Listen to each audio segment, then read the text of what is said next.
बोलो परमपिता परमात्मा की जय।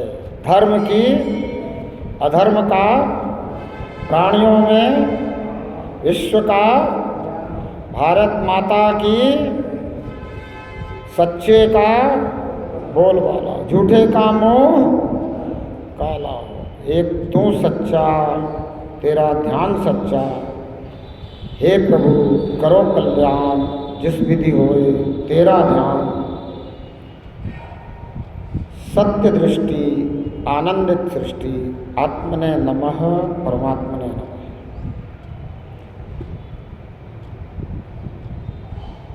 आज श्राद्ध का अंतिम दिवस है और ये श्राद्ध पर्व जो है सामाजिक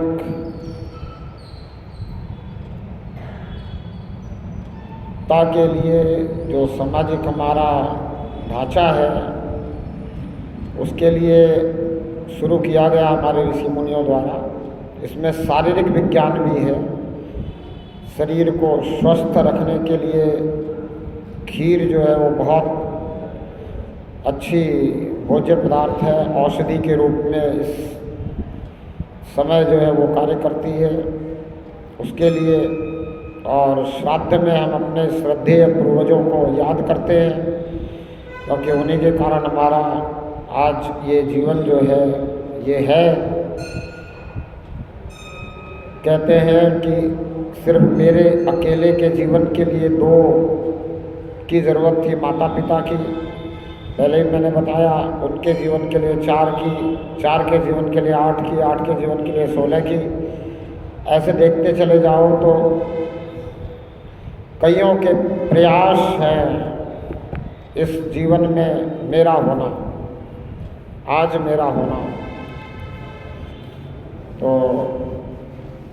ये हम पूर्वजों को याद करते हैं और हमें पूर्वजों के लिए ये कहा गया कि भाई आप इनके मुक्ति का मार्ग प्रशस्त करो। आप जो है इनको याद करो। मुक्ति का मार्ग प्रशस्त करने का मतलब ये है कि हमें भी याद आ जाए कि हम भी मुक्ति के लिए आए हैं, कहीं हम ना भटक जाए। विशेष बात ये है, हमारे करने से किसी की मुक्ति का मार्ग प्रशस्त नहीं होता, पर सामाजिक विज्ञान के लिए बहुत अच्छा है, सामाजिकता के लिए, इस पूरी सृष्टि की सेवा के लिए, पशु पक्षियों को भोजन देना, गाय को भोजन देना, कुत्ते को भोजन देना इस मौसम में, इसलिए ये सब कुछ शुरू किया गया और आपको जोड़ा गया पूर्वजों के साथ कि पूर्वजों के ध्यान रखते हुए, पूर्वजों का ध्यान करते हुए, पूर्वजों के लिए निमित्त करके आप करें, ताकि जो है आगे आने वाली पीढ़ी भी आपको याद करेगी और वो भी समझेगी कि भाई मुक्ति के लिए जीवन मिला है। इस समय अगर हमने प्रयास नहीं किया तो हमें भी भटकना पड़ेगा, हम भी भटकेंगे। और अब आगे कल से नवरात्रा शुरू होने वाले हैं। अब इन नवरात्रों की विशेषता भी ऐसी है, ये भी बहुत वैज्ञानिकता से जुड़ी हुई बात है। इसमें भी शारीरिक विज्ञान है, प्राकृतिक विज्ञान है, सामाजिक विज्ञान है, सारा विज्ञान से ओतप्रोत है। सबसे जो पहली बात है वो है उपवास की। आजकल शारीरिक विज्ञान, मेडिकल साइंस ये कह रहा है कि भाई आपको शरीर को थोड़ा सा टाइम देना चाहिए। जो आपकी पाचन शक्ति है, जो ये मेघा है, जो ये जठराग्नि है, इसको थोड़ा बहुत समय देना चाहिए आराम करने के लिए। जैसे आपका ये शरीर है 8 घंटे काम करके थक जाता है या कोई भारी काम करके थक जाता है, तो आप आराम देते हो कि नहीं इसको? तो बोलो उपवास करना चाहिए। अब ये 9 दिन जो है विशेष उपवास इसलिए कि इस समय देखो सीजन चेंज हो रहा है और सीजनल चेंज में बहुत सारी बीमारियां होती हैं। इस समय में टेम्परेचर जो है ना कम रहता है न ज़्यादा रहता है। अच्छा मौसम रहने के कारण हर जीव इसमें पनपता है, हर बैक्टीरिया पनपता है। हमें भी ये मौसम बहुत अच्छा लगता है। इस मौसम में हम घूमने फिरने की बात करते हैं, इस मौसम में हम कहीं भी आने जाने में आलस्य नहीं करते हैं। ज़्यादा गर्मी पड़ रही हो तो हम नहीं जा सकते, ज़्यादा ठंड पड़ रही हो तो हम नहीं जा सकते। पर ये जो मौसम है, इस समय जीवाणु कीटाणु विषाणु ज़्यादा होते हैं। इस समय आपकी इम्यूनिटी अच्छी होनी चाहिए, आपका रोग निरोधक शक्ति जो है वो अच्छी होनी चाहिए। ये हमें कोरोना में पता चला, उससे पहले तो पता भी नहीं था। कोरोना में इस बात का पता चला कि भाई इम्यूनिटी भी कुछ होती है, इम्यूनिटी आपकी अच्छी होनी चाहिए। अब इम्यूनिटी आपकी अच्छी होनी चाहिए, इसके लिए जो है क्या कहा कि भाई उपवास रखो, थोड़ा भोजन हल्का करो, ज़्यादा जोर मशीन पे मत दो। सारी शरीर की ऊर्जा अगर भोजन को पचाने में लग गई तो रोग निवारण में वो नहीं लग पाएगी। और आपका खान पान ऐसा हो जिससे इम्यूनिटी बनी रहे। जो चीज़ आप हमेशा खाते हो उससे अलग फल फ्रूट, दूध, दही, सात्विक चीज़ें, सिंघाड़े का आटा और जितने ये फलाहार के आइटम है, ये सब मतलब बहुत बढ़िया है। अब फल मूल आप खाते हो तो वो सब एंटीऑक्सीडेंट है। तो आपके अंदर जितनी जो है मतलब कोई किसी भी प्रकार का टॉक्सिन हो जमा, तो वो सब धीरे धीरे रिड्यूस होता है इन दिनों में उपवास करने का। ये दिन कैसे होते हैं? दिन रात दोनों बराबर होते हैं, इसलिए इनको नवरात्रि कहा जाता है। क्यों? क्योंकि रात का समय जो है, हमें आदत है, हम अभी तक लंबे समय में रहे, दिन लंबा रातें छोटी, तो बोला अब इस रात का उपयोग कैसे करें। और इस समय ब्रह्मचर्य को धारण करना है। तो ब्रह्मचर्य धारण करने में सबसे बड़ी बात क्या है कि आपका शरीर थकना चाहिए। अब आपका शरीर थकेगा कैसे? काम करके आप शरीर को थकाओगे तो मानसिक थोड़ी सी आपको टेंशन रहेगी, मानसिक चुनौतियाँ रहेंगी। लेकिन जिस चीज़ में आपको आनंद आता है, किसमें आनंद आता है? नाचने में, गाने में, गीत सुनने में, संगीत में। तो हमारे ऋषि मुनियों ने, हमारे वैज्ञानिकों ने, हमारे रिसर्चरों ने कहा कि भाई इनको ये 9 दिन कैसे ये ब्रह्मचर्य धारण करेंगे। तो बोले इनको खूब नचा नचा के थका दो, ये नाचे, एक दूसरे को देखकर नाचे, हंसते हुए नाचे, बिना मानसिक विकृति के नाचे। इनका नाचने में मन बुद्धि चित्त सारा कुछ लग जाए और कहीं इनका ध्यान जाए ही नहीं।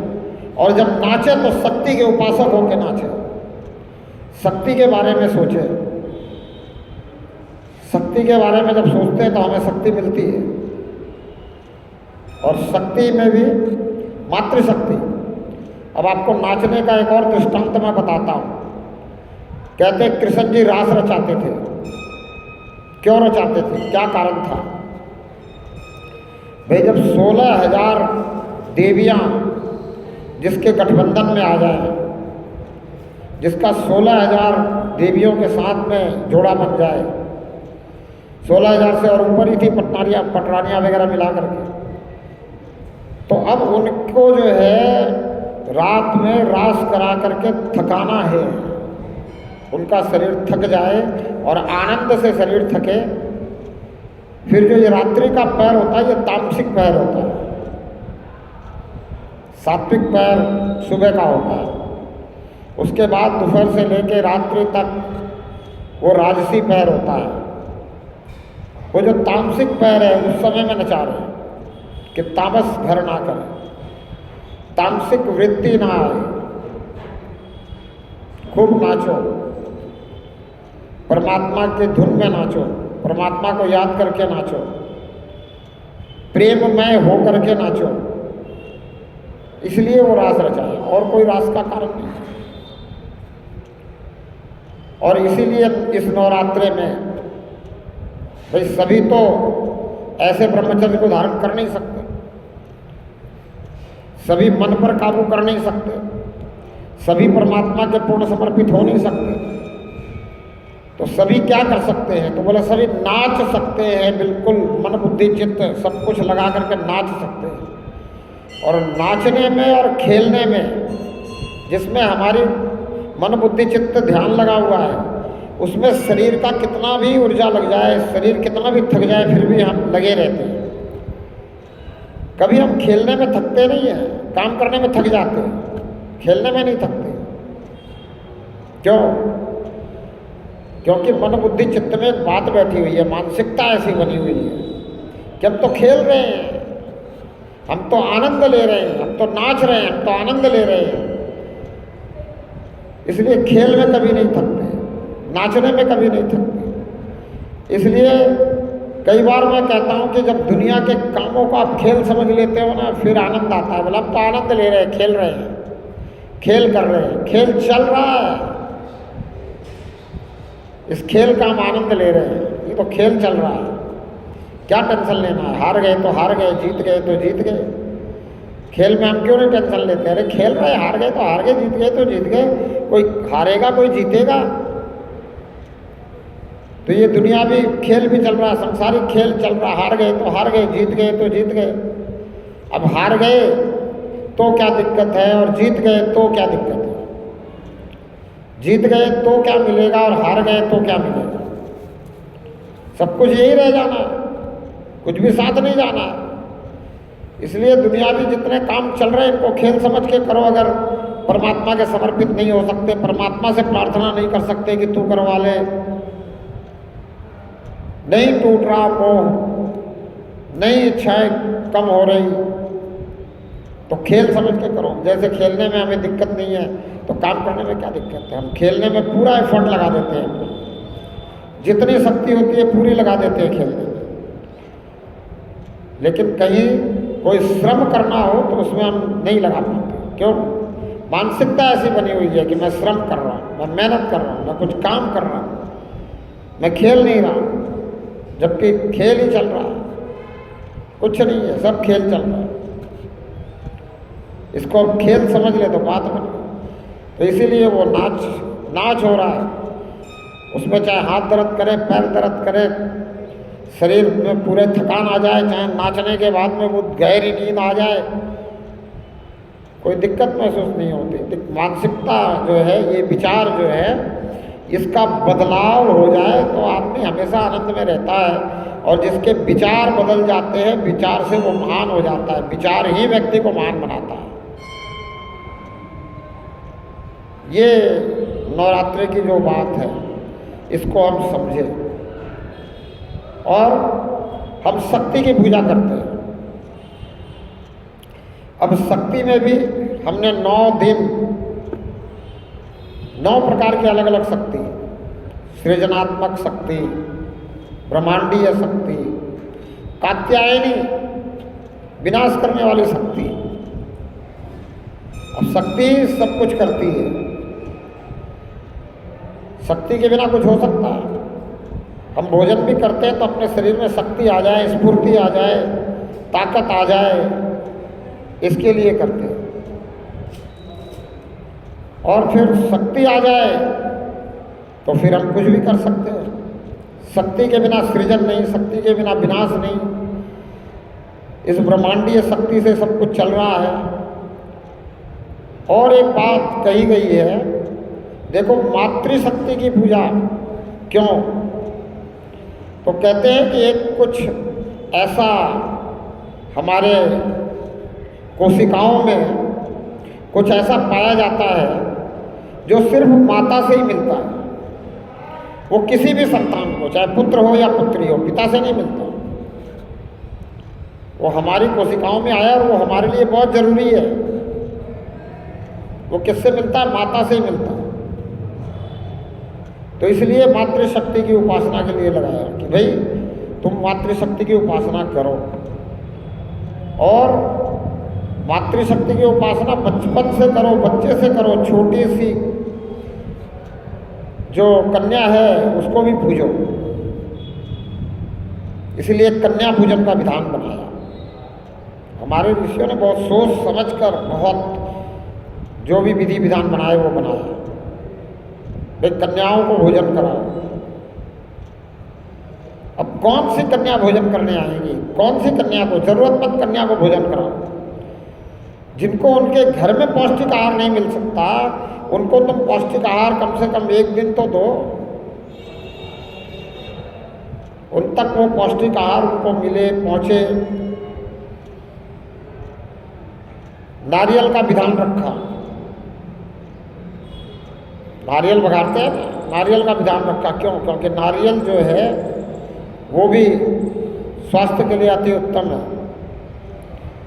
और नारियल को श्रीफल कहते हैं। अब श्री क्या है? श्री तेज है, ओज है, श्री लक्ष्मी को भी कहते हैं। और जब हमारे पास श्री आ जाती है, लक्ष्मी आ जाती है, तेज ओज आ जाता है, शक्ति आ जाता है, बुद्धि आ जाती है, तो हमारे अंदर अहंकार भी आ जाता है। और अहंकार का वास कहाँ है? मस्तिष्क में, खोपड़ी में, दिमाग में। लोग कहते हैं, बोले तेरा दिमाग घूम गया है, तेरा दिमाग चढ़ गया है,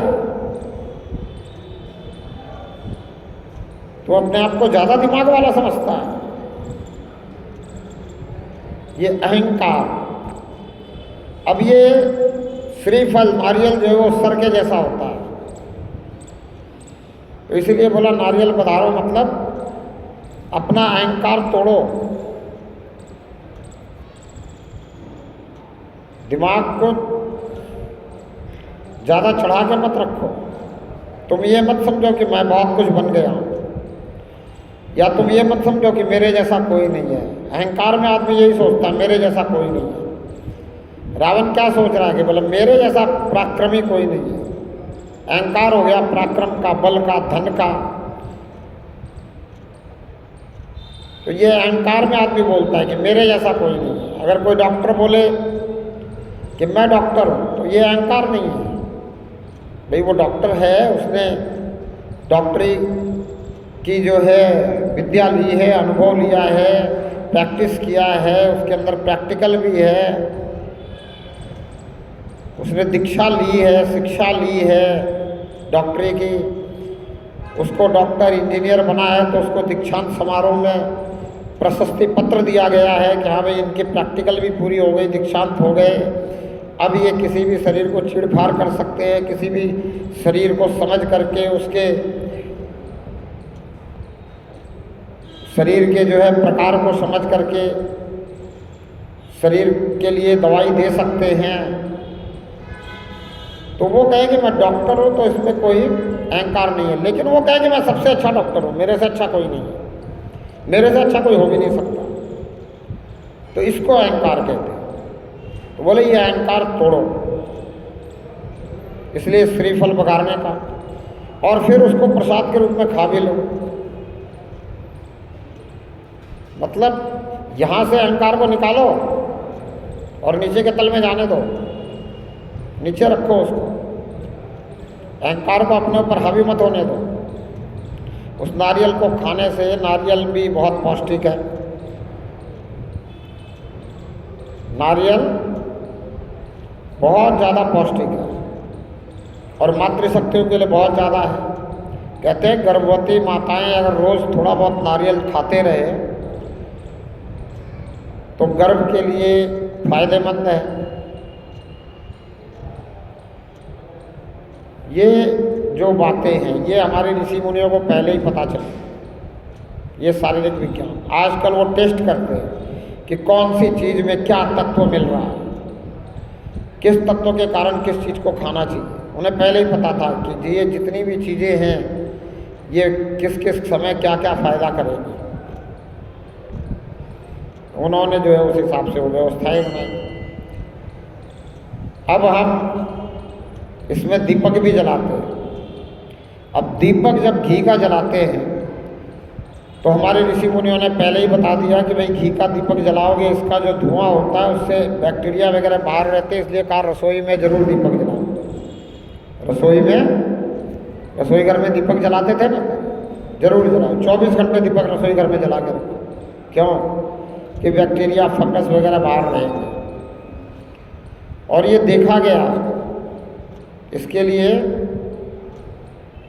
इसको सही है कि नहीं ये देखने के लिए प्रयोग किया गया। एक कमरे में दीपक जला करके 24 घंटे और कोई वस्तु रख दी गई, दूसरे कमरे में ऐसे ही रख दी गई। अब दूसरे कमरे वाली वस्तु दीपक रखे हुए में जो रखी हुई थी उसके पहले खराब हो गई, ये कुछ दिन बाद खराब हुई।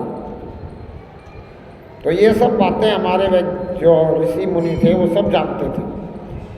अब वो कहते हैं कि इस समय में बैक्टीरिया वगैरह ज़्यादा हो जाते हैं तो घर में जोत जला के रखो, 9 दिन की जोत जलाओ, ताकि घर में जो है बैक्टीरिया वगैरह नहीं आए। और उस समय शुद्ध घी बढ़िया गाय का होता था तो गाय के घी का जोत जलाओ। अब आज होता नहीं है, आज दूसरी बातें आ गई, पेस्टिसाइड वगैरह आ गई और आ गई।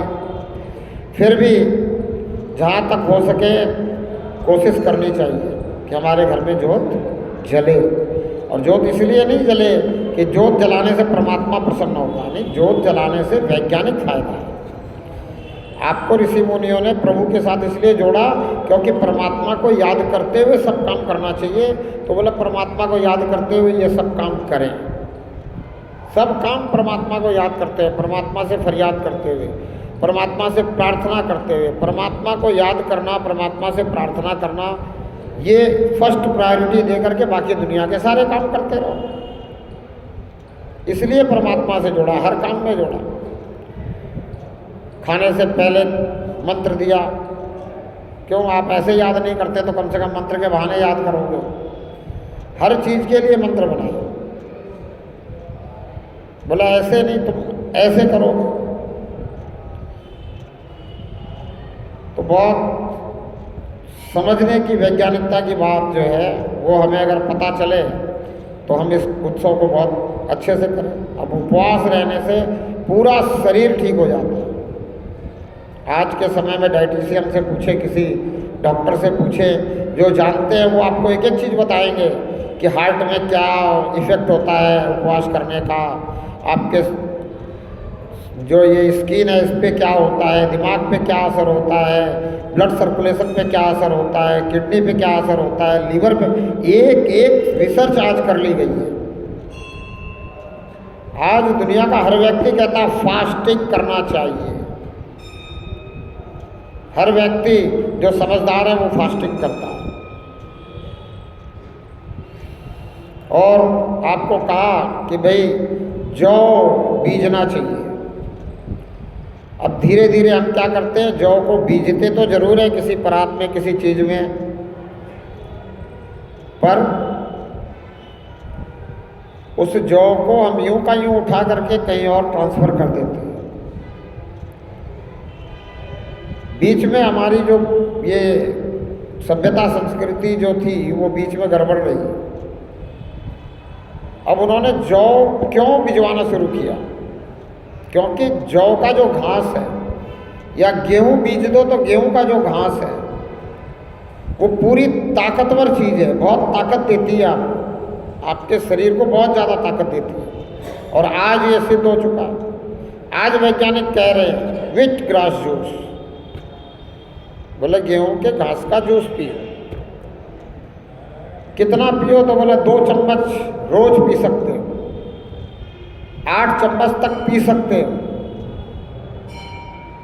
अब हमारे वैज्ञानिकों ने वो क्यों लगवाया होगा, इसलिए लगवाया होगा कि 9 दिन के बाद तुम इसको निकालना, इसका जूस बनाना और सारे घर वाले पी लेना, ताकि तुम्हारी सेहत ठीक रहेगी। लेकिन हम क्या करते हैं, 9 दिन उसको घर में रखते हैं, बाद में ले जा करके बोलते हैं नहर में डाल दो, भर देते हैं किसी चीज़ में।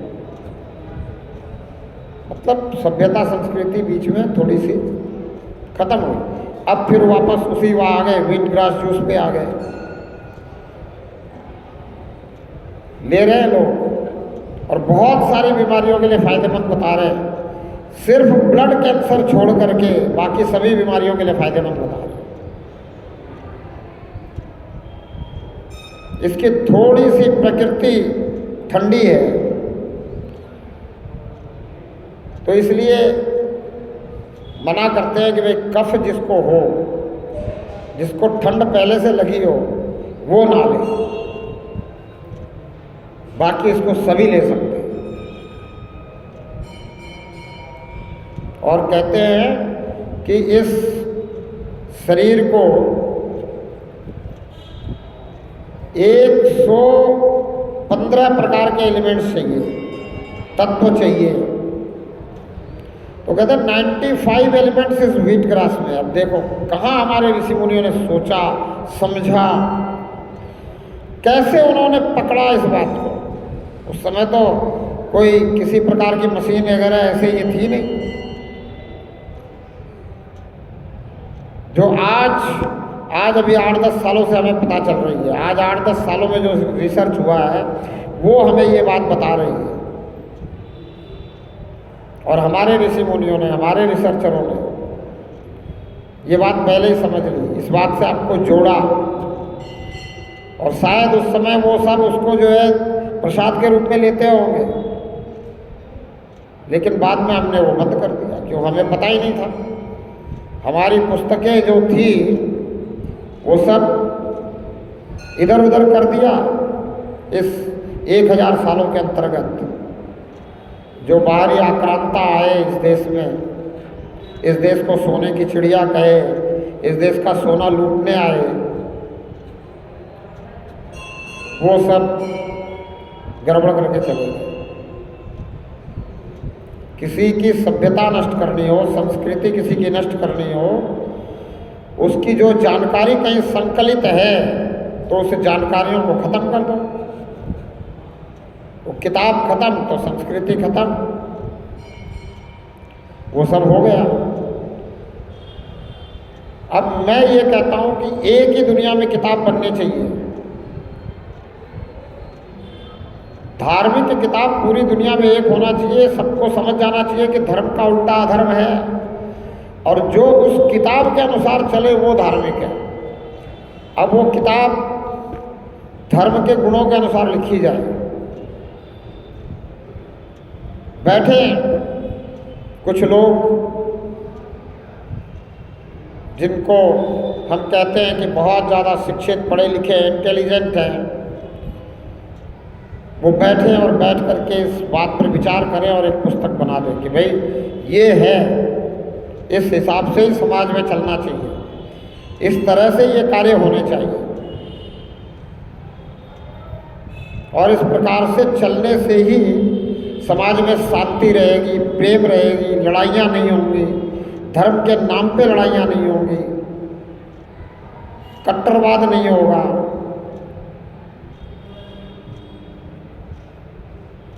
प्रेम सौहार्द के साथ इस दुनिया में जी सकेंगे। अगर धर्म को समझ जाएं और धर्म को सब मान लें, धर्म के अनुसार चलने लग जाएं। सबसे बड़ी लड़ाई आज धर्म की है। लड़ाई इसलिए है कि ये जितने अधर्मी हैं, अधर्म करने वाले हैं, वो अपने आप को धर्म धर्म धर्म कह रहे हैं, और हमने मान्यता दे दी कि हाँ ठीक है, आप अपने हिसाब से रहो, अपना धर्म करो। क्योंकि हम हमेशा से करुणावान, दयावान रहे हैं। भारत की भूमि पे जो भी रहा है वो करुणावान, दयावान रहा, उसने दया करी है सब पे। और संतों ने कहा है कि दया बिन सिद्ध कसाई, और दया करी तो आफत आई। मतलब दया अगर नहीं करते हो तो सिद्ध जो है वो भी कसाई है, लेकिन दया करोगे तो आफत जरूर आएगी। अब दया किस पे करनी चाहिए, किस पे नहीं करनी चाहिए, ये सोच समझ के करो। जो तुम्हें मारने आया उस पर दया क्यों करते हो? हिंसा और अहिंसा में अंतर को समझो। हिंसा कभी नहीं करनी चाहिए, पर अहिंसा को समझ लो। अहिंसा क्या है? आप किसी को बिना कसूर के सजा नहीं देते हो, बिना गलती के सजा नहीं देते हो। जब आप बिना गलती के सजा किसी को देते नहीं हो तो आप अच्छे आदमी होंगे नहीं। और आप कोई गलती करे उसको सजा दो तो आप बहुत अच्छे आदमी हो। क्यों बहुत अच्छे आदमी हो? क्योंकि आपके अंदर डर नहीं है, आप डरते नहीं हो, आप डरपोक नहीं हो, आप गलती की उसको सजा दे रहे हो। तो आप गलती की सजा दोगे तो आप बहुत अच्छे होगे। तो जब आपको कोई मारने आ रहा है और आपने अपने बचाव में उसको मार दिया तो ये हिंसा नहीं है, ये अहिंसा है। आपको शाबाशी दी जाएगी। हमारे देश के नौजवान जो हैं, हमारी देश की जो सेना है, आर्मी फोर्स है, और हमारे देश की जो जल सेना है, थल सेना है, वायु सेना है, तीनों सेनाएं जो हैं, वो जो हमारे ऊपर अटैक करता है उसको मारती है कि नहीं मारती है? और जब मारती है तो हमारी सरकार उनको पुरस्कृत करती है कि नहीं? परमवीर चक्र देती है कि नहीं?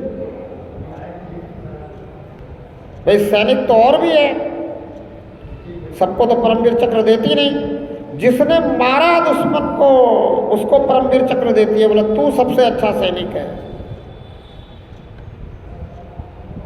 तो दुश्मन को मारना हिंसा नहीं है। अपने स्वार्थ में किसी का कुछ बिगाड़ देना, कोई हमारा कुछ नहीं बिगाड़ रहा फिर उसका बिगाड़ना, वो हिंसा है। तो अहिंसावादियों को ये समझना पड़ेगा कि स्वरक्षा के लिए आप तैयार रहिए, क्योंकि आप इतने ज़्यादा परमात्मा के समर्पित नहीं हुए हैं कि कोई आपको मारने आएगा ही नहीं। जिस दिन आप पूरी तरह से परमात्मा के समर्पित हो जाओगे उस दिन आपको मारने कोई नहीं आएगा, बिल्कुल पक्की बात है। उस दिन आपके सामने राक्षस भी आएगा तो हाथ जोड़ लेगा, जैसे नारद के सामने रत्नाकर हाथ जोड़ लेता है, गौतम बुद्ध के सामने अंगुलीमाल हाथ जोड़ लेता है। जिस दिन आप परमात्मा के पूर्ण समर्पित हो जाएंगे उस दिन राक्षस आपके आगे हाथ जोड़ लेगा। लेकिन आप पूर्ण समर्पित हो नहीं पा रहे हो। आपको पता है कि मैं पूर्ण समर्पित नहीं हो पा रहा, मैं हुआ ही नहीं हूँ। आप अपने अंदर झांक के देखो तो आपको पता चल जाता है। तो आप अगर परमात्मा के प्रति पूर्ण समर्पित नहीं हो पा रहे हो, सब कुछ परमात्मा पे नहीं छोड़ पा रहे हो, तो स्वरक्षा के लिए भी आपको तैयार हो जाना चाहिए। और स्वरक्षा के लिए तैयार होने के बाद में फिर रावण की तरह अहंकार नहीं करना चाहिए, फिर हिंसा में नहीं लगना चाहिए। भाई कोई आपको परेशान करे तो जिस हिसाब से वो परेशान कर रहा है उसी हिसाब से आप सुरक्षा के लिए उसके साथ व्यवहार कर लो। किसी ने आपको थप्पड़ मारा, चलो एक थप्पड़ गलती से मार दिया तो गांधी जी कहते हैं भाई एक थप्पड़ गलती से मार दिया होगा, भूल चूक में मार दिया होगा, मित्रता में मार दिया होगा, प्रेम में मार दिया होगा, तो दूसरा गाल भी आगे कर दो। लेकिन दूसरे में मार दे तो फिर क्या करो, ये गांधी जी ने भी नहीं कहा। अब दूसरे में अगर उसने मार दिया तो फिर वो भूल से नहीं मार रहा है, वो मित्रता में नहीं मार रहा है, वो प्रेम में नहीं मार रहा है, वो दुष्ट है। तो दुष्ट को उस दुष्टता की सजा दो। इसीलिए हम जब शक्ति की पूजा करते हैं नवरात्रि में, तो 9 के 9 जो शक्तियां हैं उन सबके हाथ में कुछ ना कुछ अस्त्र शस्त्र हैं। और हमारे जितने देवी देवताओं को हमने मान्यता दे रखी है, सभी के कुछ ना कुछ अस्त्र शस्त्र की मान्यता भी हमने बना रखी है। सभी के पास अस्त्र शस्त्र है। लेकिन हमारे जो समझने की बात थी वो हमने समझी नहीं, इसलिए सब गड़बड़ में रहे। अब ये समझने की बात है कि अहिंसावादी हैं हम, अहिंसावादी रहें, हिंसावादी कभी ना बने। हम कभी किसी को ना सताएं, हम किसी को भी आगे बढ़ के आज तक सताया नहीं है।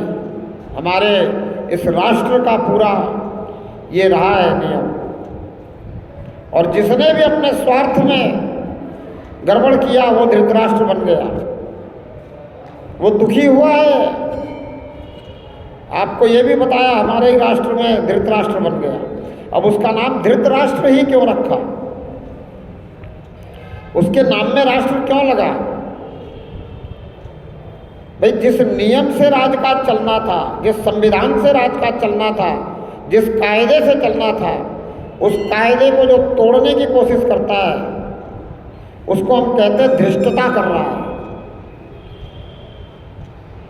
वो धृष्टता का धृत है और राष्ट्र को पाने के लिए धृष्टता कर रहा है, इसलिए धृतराष्ट्र उसका नाम, वो जो एक पात्र है उस कथा का, उसका नाम इसलिए धृतराष्ट्र है। जबकि नियम के अनुसार उसका कोई उसमें जो है बनता नहीं है सिस्टम। भाई पांडु के पुत्र छोटे हैं इसलिए आपको गद्दी दी गई है, अन्यथा नियम यह है कि राजा का पुत्र राजा बनेगा। तो पांडु के पुत्र छोटे हैं इसलिए आपको राज्य दिया गया। अब आप चाहते हो कि आपका पुत्र ही राजा बने, क्योंकि आप राजगद्दी पे विराजमान हो चुके हो किसी कारण से। और फिर उसमें भी ऐसा नहीं है कि आपका जो पुत्र है उसको जनता चाहती हो, जनता भी नहीं चाहती है। एक तो नियम नहीं है, दूसरा अगर जनता चाहे, लोकाचार शिष्टाचार से ज़्यादा अच्छा लोकाचार माना जाता है। अब लोकाचार भी नहीं है, फिर भी आप चाहते हो कि आपका लड़का राजा बने, तो धृष्टता कर रहे हो कि नहीं? तो राष्ट्र के प्रति धृष्टता कर रहा है, इसलिए उसका नाम धृतराष्ट्र। हालांकि उसे ये पता है कि मेरे पुत्रों से ज़्यादा गुणवान ये पांडव के पुत्र हैं और इनके हाथ में राजकाज रहेगा तो राष्ट्र ज़्यादा सुरक्षित रहेगा। फिर भी धृष्टता नहीं छोड़ रहा, और उसको भी पता है कि ये सब कुछ यहीं रह जाने वाला है। आराम से, संयम से, प्रेम से, संतोष से जीने में ही फायदा है। लेकिन वो नहीं कर पा रहे।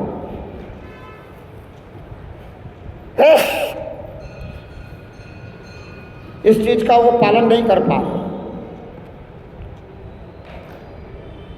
इस कारण जो है उस पात्र का नाम धृतराष्ट्र रख दिया।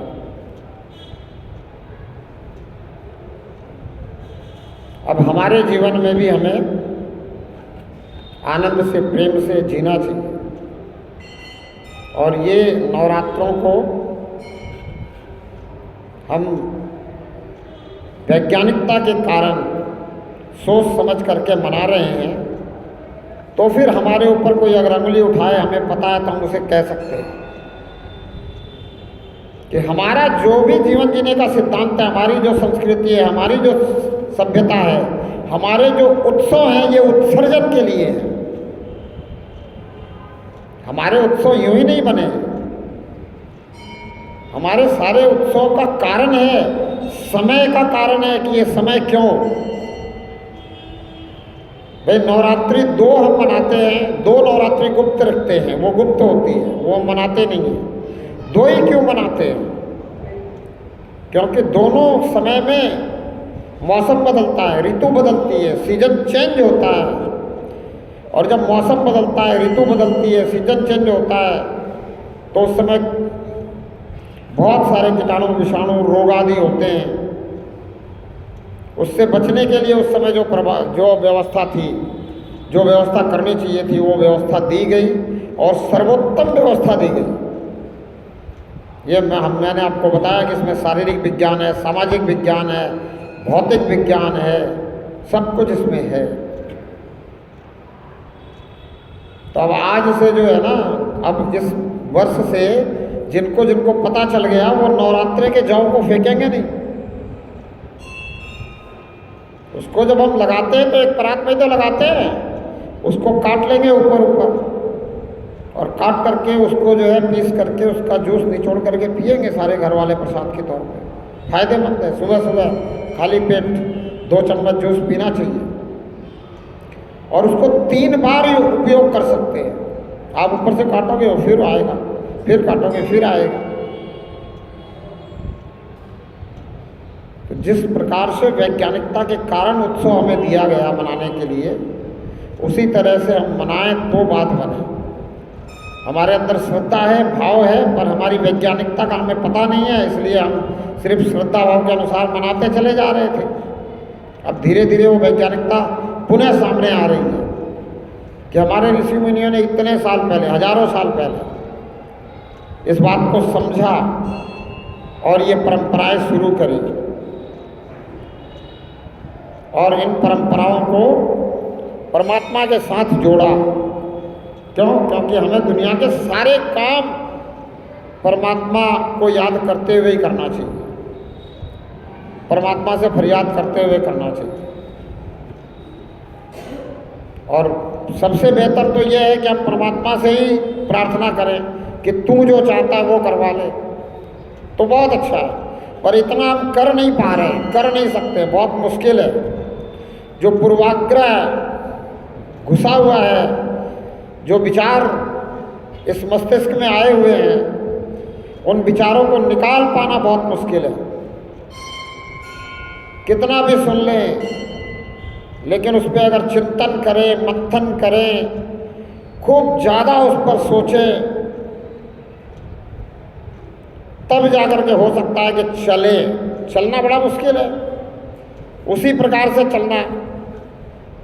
अगर चल पाए तो फिर आनंद ही आनंद है, और नहीं चल पाए, जरा सा भी उसमें कमी रह गई हमारे अंदर, हमारी सोच में, हमारे विचार में फर्क रह गया, तो फिर वो सत्य के रास्ते पे चलना तलवार पे, धार पे चलने के बराबर है, ये कह दिया।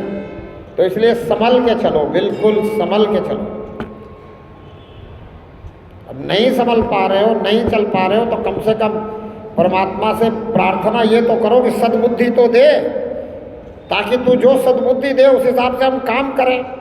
अब ये तो नहीं कर पा रहे हैं कि तू जो करवाए वही होता रहे, हम कुछ करें ही नहीं, क्योंकि तूने मन बुद्धि चित्त अहंकार सब कुछ दे दिया है, तो हम कुछ ना कुछ सोच ही लेते हैं, विचार कुछ ना कुछ कर ही लेते हैं, जो विचार आ जाता है वो कर लेते हैं, उस पर चिंतन भी नहीं कर पाते, मंथन भी नहीं कर पाते, तुरंत किसी चीज़ को देख करके गुस्सा आ जाता है, दूसरा कोई कुछ कहता है उसके अनुसार अपना जो है रिएक्शन हो जाता है।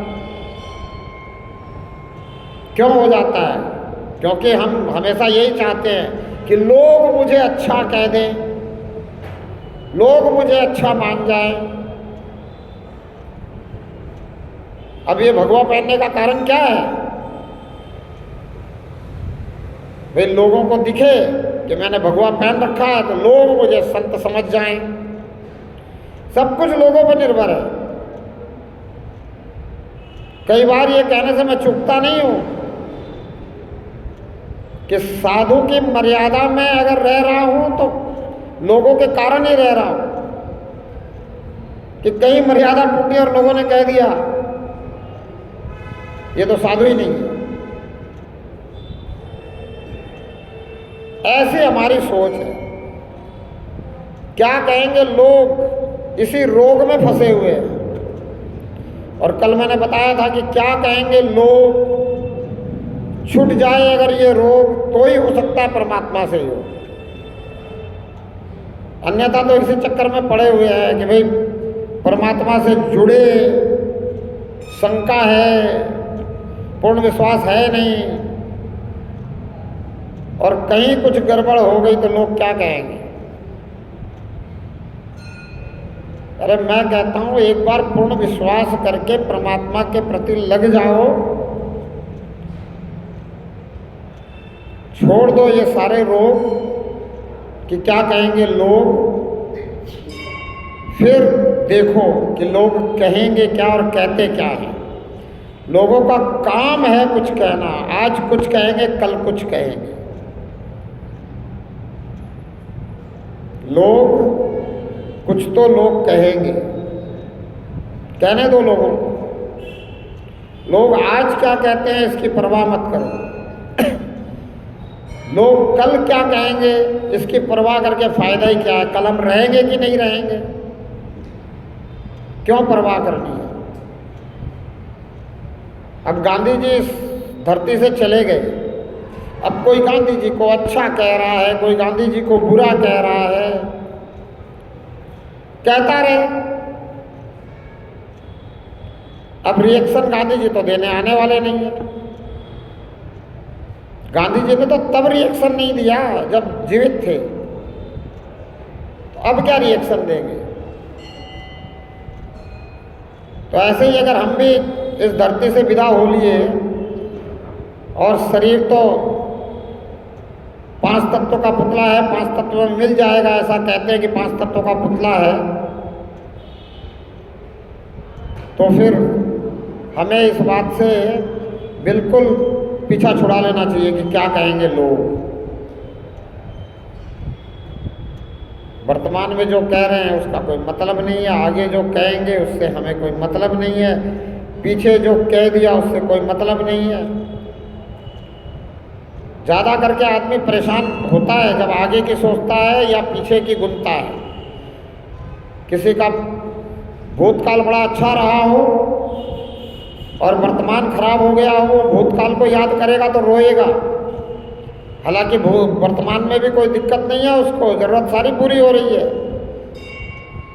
अरे भूतकाल में थोड़ा और अच्छा था तो था, अब उसको याद करोगे तो रोगे। अब जो है उसको देखो कि अभी भी तुम कितने लोगों से अच्छे हो, संतोष आ जाएगा, सुखी हो जाओगे। संत कहते हैं अपने से नीचे वाले को देखने वाला जो है वो हमेशा प्रसन्न रहता है, हमेशा परमात्मा का धन्यवाद करता है। और अगर वो ये सोचता है कि भाई मेरे अच्छे कर्मों का मुझे अच्छा फल मिल रहा है, तो फिर वो आगे भी अच्छे कर्म करता है, अच्छाई की तरफ चलता है। और अगर परमात्मा का धन्यवाद करता है, परमात्मा से जुड़ा हुआ है, परमात्मा से प्रेम है, परमात्मा से डरता है, तो भी उससे अच्छे कर्म ही होंगे। तो इसलिए संत कहते हैं हमेशा अपने से नीचे वाले को देखो, अपने से कमज़ोर को देखो। जो धन में तुम्हारे से कमज़ोर हो, जो तन की शक्ति में तुम्हारे से कमज़ोर हो, तो बात बने। एक व्यक्ति है कमज़ोर है, वो चल पा रहा है, लेकिन उसने अगर एक लंगड़े को देख लिया कि वो चल नहीं पा रहा, बोले इससे तो अच्छा हूँ, इसके तो दोनों ही टांग कटी हुई है, तो चल नहीं पा रहा है, तो रेग रेग के चलना पड़ता है इसको तो चक्के वाली गाड़ी चाहिए चलने के लिए। वो अपने आप में सुखी हो रहा है वहाँ उसको देख करके, उसके बारे में सोच करके। और अगर वो कमज़ोर है और किसी तेज चलने वाले को देख रहा है तो दुखी हो रहा है। तो इसलिए अपने पास जो कुछ है इतना और कितनों के पास नहीं है, ये जब हम देखते हैं तो हम आनंद में रहते हैं, सुख में जीवन रहता है, फिर हम प्रसन्नचित्त रहते हैं, फिर दुख का कोई कारण नहीं है। संत महात्मा हमेशा कहते हैं, बोले इनको देखो जो वंचित रह गए, उनको देखो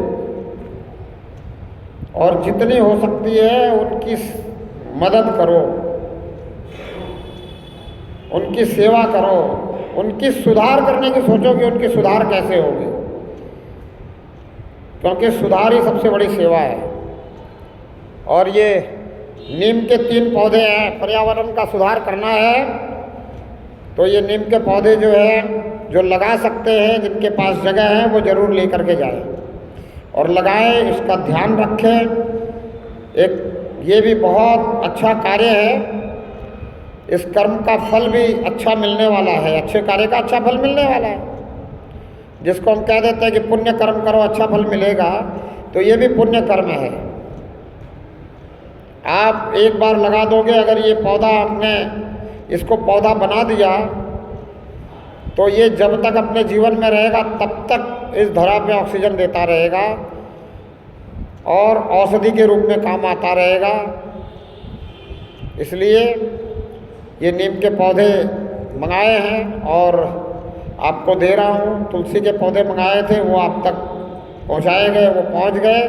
तुलसी का पौधा हर किसी को अपने घर पर रखना चाहिए। भाई नीम का पौधा घर पे नहीं लगा सकते, तुलसी का तो लगा ही सकते हो, 2-4 गमले ले आओ। नर्सरी में 10 रुपये का एक पौधा तुलसी का मिलता है, ले आकर के लगा दो। वो 10 रुपये का पौधा अगर घर में लग गया और उसका अच्छे से सदुपयोग हो गया, तुलसी की लकड़ी तक जो है वो भी औषधि का काम करती है। वो एक 10 रुपये का पौधा आपने उसकी ठीक से देखभाल कर ली, वो हजारों रुपयों का हो जाता है। और अगर आपने उसका सही ढंग से सदुपयोग कर लिया और आपके कर्म अच्छे हैं, भाव अच्छे हैं, सोच अच्छी है, नीयत अच्छी है, तो निरोगी काया रहेगी। और प्रथम सुख है निरोगी काया। आपकी अगर सोच अच्छी है, नीयत अच्छी है, विचार अच्छे हैं, अच्छे कर्म कर रहे हैं, तो फल वैसा ही मिलेगा। फिर ये मत सोचो कि मैं बीमार पड़ूंगा। और जो लोग धन इसलिए इकट्ठा करते हैं कि मेरे बुरे समय में काम आएगा, उनका बुरा समय आ जाता है, ये देखा है मैंने। और फिर वो धन भी काम नहीं आता। इसलिए धन इसलिए मत इकट्ठा करो कि बुरे समय में काम आएगा। ये सोच ही गलत है। आप निमंत्रण दे रहे हो बुरे समय को। धन अगर आप एकत्रित भी कर रहे हो तो किसी के भले के काम आएगा, ऐसा सोचो। सोच बदलो, नकारात्मक मत रहो, सकारात्मक हो जाओ। अगर आपकी सोच बदल जाए, आपका विचार बदल जाए, विचारों का बहुत बड़ा प्रभाव पड़ता है इस शरीर पे।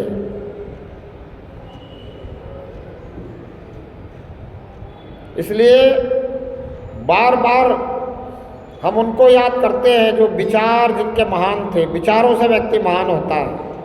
तो महानता की तरफ अग्रसर होना तो सबसे पहले अपने विचार को सकारात्मक करो, पॉजिटिव करो। निगेटिव विचार मत रखो, नकारात्मक विचार मत रखो। कभी ये मत समझो कि सोचो कि बुरे समय में कुछ काम आएगा। कुछ आपके पास आ रहा है तो वो आप सोचो कि ये किसी के भले के काम आएगा। और अगर कर सको तो आज ही भला कर दो। किसी का भला आपके हाथ से हो जाए, बड़ी अच्छी बात है। और भला किसी का कर ना सको तो बुरा किसी का मत करना। अगर इतना अंदर से जो है बात नहीं बन पाई है, नहीं किसी को भला कर पा रहे हो, तो बुरा किसी का मत करना। क्यों? क्योंकि पर पीड़ा सम नहीं अधमाई। दूसरे को पीड़ा देने के समान अधर्म नहीं है। फिर आप धार्मिक नहीं रहे, फिर आप अधार्मिक हो गए, फिर आप धर्म पे नहीं चल रहे हो, आप अधर्म पे चल रहे हो।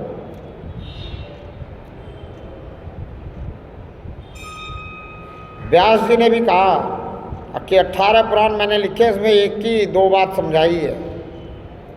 परोपकाराय पुण्याय पापाय परपीड़नम। दूसरे को पीड़ा देना पाप है,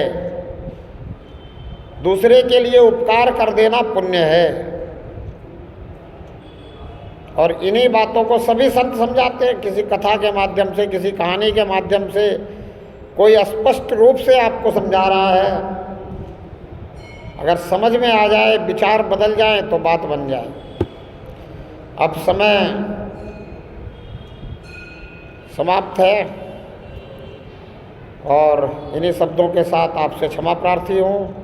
बोलो परमपिता परमात्मा की, धर्म की, अधर्म का, प्राणियों में, विश्व का, भारत माता की, सच्चे का, झूठे का मुँह, एक तो सच्चा, तेरा ध्यान सच्चा।